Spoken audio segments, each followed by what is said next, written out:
okay? Recording? Good? I just want to make sure people can hear me. I've come this evening to counter some of the dangerous and divisive rhetoric that we have all been exposed to today.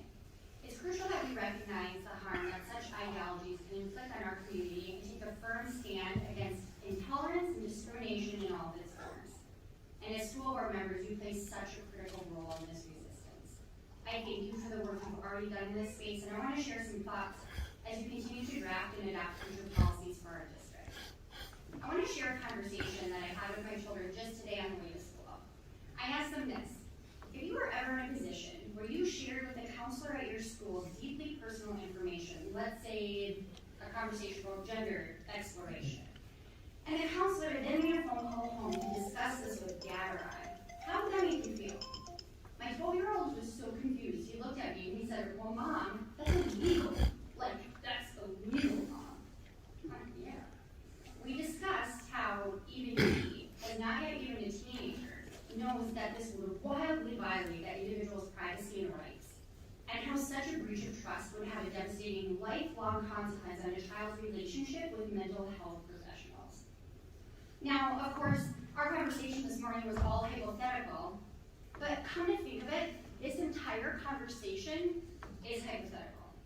The counselor who spoke out last month against the district's transgender policy has said herself that she has never had a student come to her, thank God, with this issue. Yet, here we are. Their messages, performed on the foundation of the Bible and in the background of the flag, are being portrayed as messages of loving and caring and protecting all the children. But with a closer look, we see that their foundation is just a mere prop, crumbling from the weight of misuse. And the flag is being used as nothing more than a piece of fabric to shove in the mouths of those who dare to be gay, who dare to be gender diverse, who dare to be themselves. As a board, I personally want you to know that there is a tremendous amount of support for the inclusive and protective positions you have taken for our children. This support may not always be the loudest, it might not always be the showiest in this room, but believe me, it's there.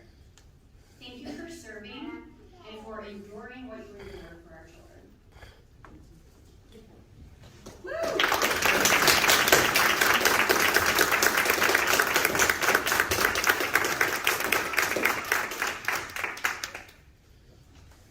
Our next agenda item is 4.1, Information and Outreach, Student Activities and Athletics Recognition. Thank you, Chair Nathan. This is one of the favorite times for many of us. We get to recognize our